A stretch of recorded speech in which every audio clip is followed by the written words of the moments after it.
Shalom, Yashar Allah. First and foremost, I would like to give all glory, honor, and infinite praises to Yahweh, Bahashem, Yahushai, Bahashem, or Chachvadash. Double honors to the beloved elders and the apostles at Great Millstone that taught me this truth. Peace and salutations to all you hopeful elect Akim out there laboring that are pushing this word in truth and in sincerity. This is your brother Amar from the GMS Boise, Idaho camp, and I wanted to do this lesson based off of a comment that the Apostle Tahar made on his last camp, where he mentioned and he said, "This is not for everybody, and this is not for everybody." And so, who is it for? And we know to answer the question right now is only for the elect, and the elect is the 144,000 elect men that is really going to understand this gospel and really do as it is told to move once you receive this knowledge. And the things that an elect man would be doing in these last days is the only person that's really going to take this message seriously. They're the only people that are really going to feel the weight and the gravity and the importance of this message when everybody else would hear this thing and be like, "Ah, you're just another one of the Bible nuts," or "Oh, that's what your religion believes," or "That's how you feel," or "That's your interpretation of it," whatever they say. But we understand that this is the truth. And through the process of elimination, this is not for everybody. So, to start out with the basics, who is it for? First and foremost, this is for the Israelites. But for this day and age, it's for those of the elect of the Israelites. And I had some scriptures here prepared that I wanted to run through because I wanted to start. I'm just going to start right here at Amos 3:1.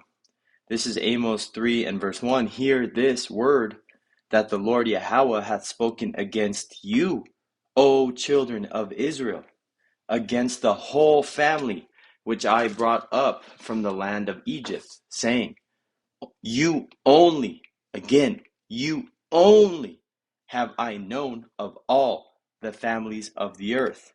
Therefore I will punish you for all your iniquities.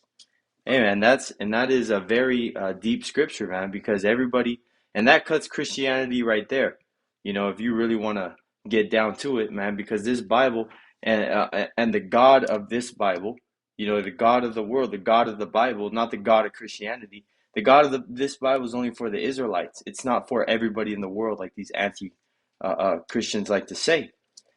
So you have to really understand that this is not for every nation under the earth that calls on God or thinks that they have a spiritual connection, because only the Israelites that are come to him in sincerity and in truth and spirit and in truth can worship him, and only Yahweh Bashem Yahushai chooses you. So out of all the people in the world that is on this planet, 17 other nations, excluding the nation of Israel, because total there's 18 nations in the world, 17 other nations are not a part of this. That is done. We have established that. So, but let's get another scripture to just prove it. 2 or 3 witnesses, right? And this is Revelation 21, and I'm going to start at 2. This is, and I, John, saw the holy city, New Jerusalem, coming down from the power out of heaven, prepared as a bride adorned for her husband. And I heard a great voice out of heaven saying, behold, the tabernacle of Yahweh is with men, and he will dwell with them, and they shall be his people, and the Yahweh himself shall be with them and be their power. Hey man, so that is Yahweh, because it says my tabernacle is with men. The tabernacle of God is with men. Yahweh dwells with men. He doesn't deal with brick and mortar in the city of Jerusalem just because those are the people living there at this time. And of this tabernacle that the Lord, is dwelling in, that's you, that's your spirit, that's the elect. But it says, oh, tabernacle with men. But that's why I read the scripture above it, because it's not talking about with all men. This is the New Jerusalem. Who is New Jerusalem? That's the kingdom of heaven, first and foremost, starting with the elect, the 144,000 elect. And then you have the 1/3 as well, that are saved, that are part of the kingdom of heaven as the first go around, but that New Jerusalem, the governing body, is the elect. Continuing, so now that we can understand that the Lord is dwelling with the Israelites and not all the nations. So what of his people is he dwelling with? And like I said, I have some scriptures prepared, and I'm going to see this one real quick. I may wait to pull this.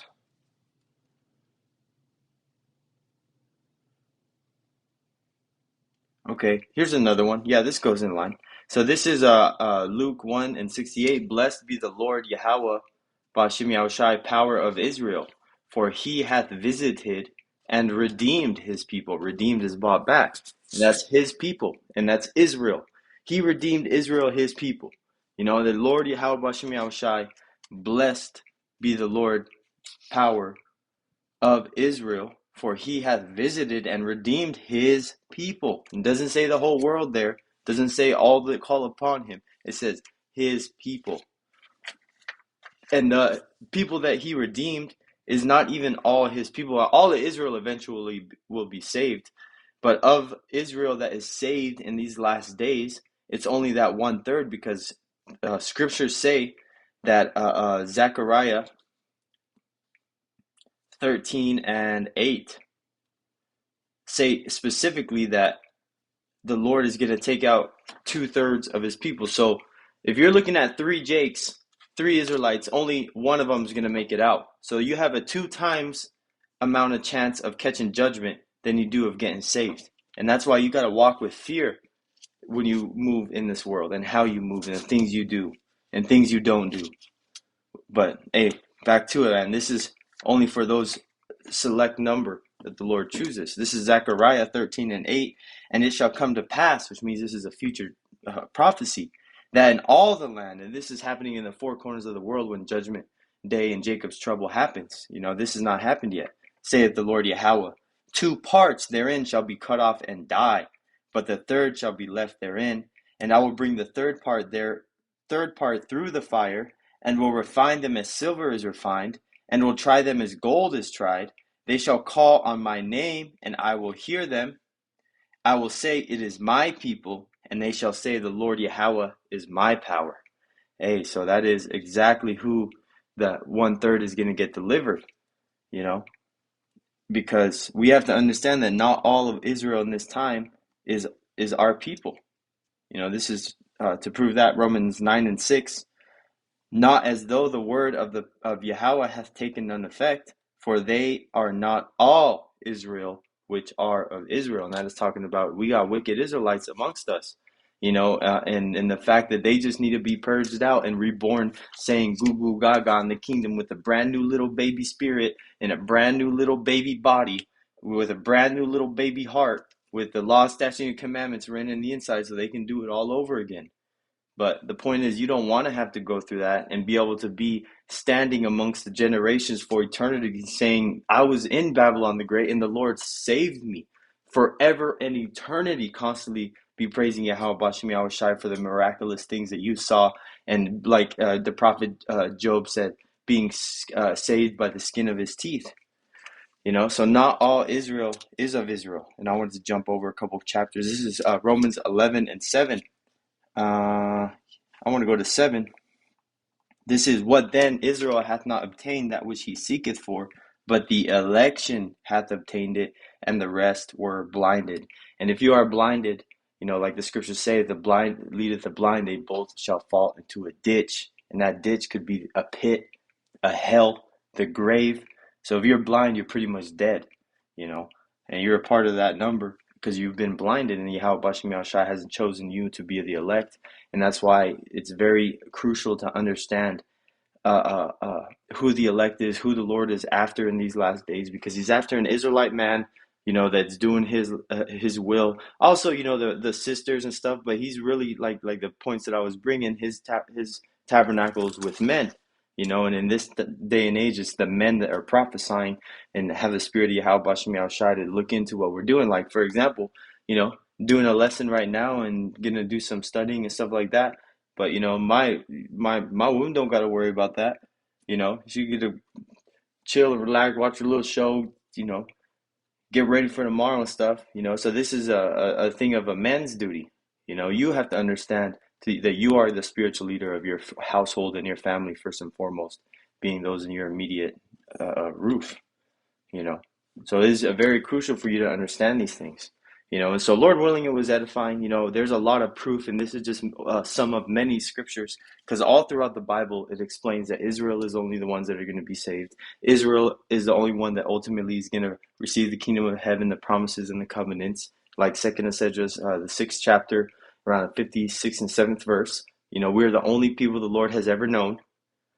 So, and of this number in this day and age, not all Israel is going to be saved like the time of Egypt, but the elect is going to be saved. So with that being said, Lord willing, that this lesson was edifying unto the elect. Till next time, I like to give all glory, honor, and infinite praises to Yahweh, Bahashem, Yahweh Shai, Bahashem, Rakach Kodash. Double honor to the beloved elders and the apostles at Great Millstone gave me the inspiration for this lesson and to teach and rule well. And peace and salutations to all you hopeful Akim out there laboring, that are pushing this word in truth and in sincerity. Till next time, Lord willing, Shalom, Akim. Shalom.